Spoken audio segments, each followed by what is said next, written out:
Well,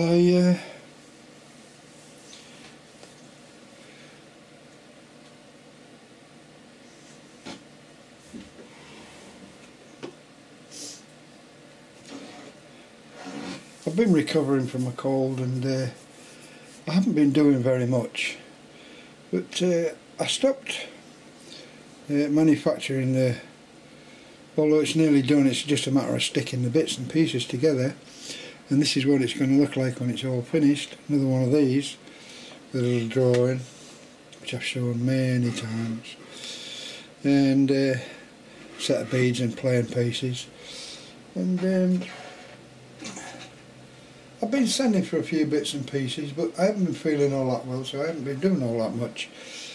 And I managed to coat these with a yacht varnish, which was very, very successful. And I've got all the dimensions for this if anybody's interested how to make this. It's the Royal Game of Air. And I've also been doing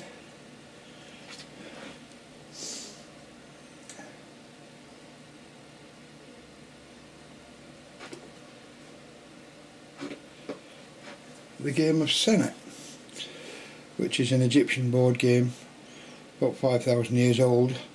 It's about 5,000 years older than sorry, it's about 500 years older than the Royal Game of Air, apparently, as far as I know.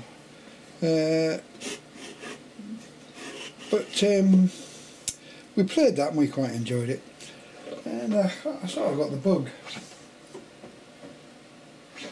And oh, these are the pieces from the I've done a box.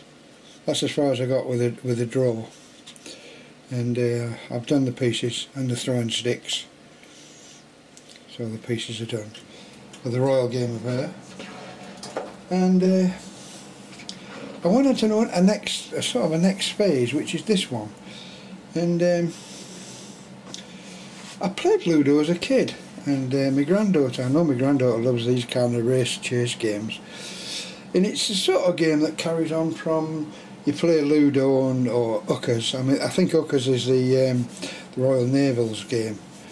And I think it's an Indian game originally, originates in India. And there's lots of religious significance in it. And I've got what rules there are, and there's the rules of Uckers if you want to play a better game, and then a standard Ludo game, and then there's another one, shoots and ladders or something like that. They don't call it snakes and ladders in America, they call it shoots and ladders. We call it snakes and ladders in the UK.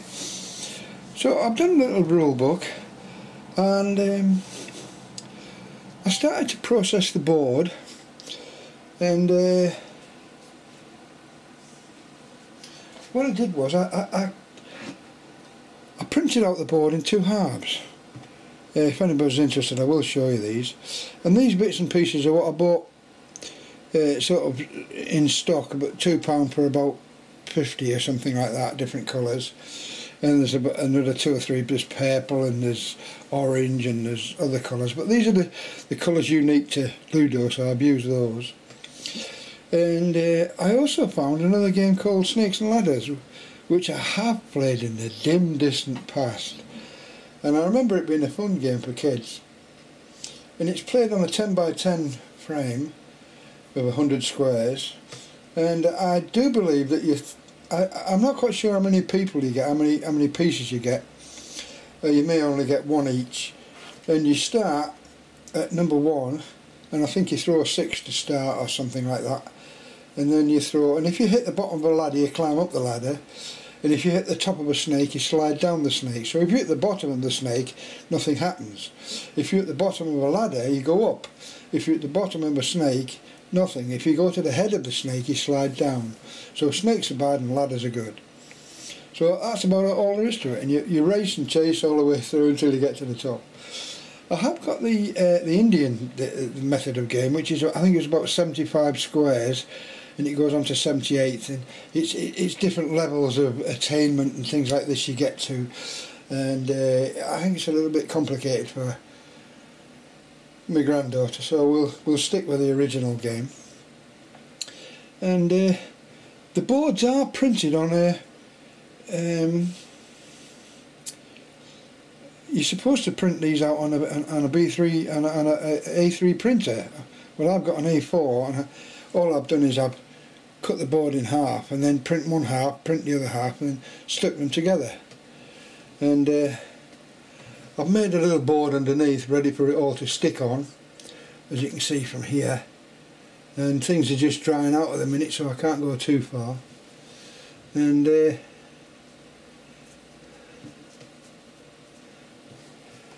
should be quite good. I've got to get a couple of dice, and that should be it.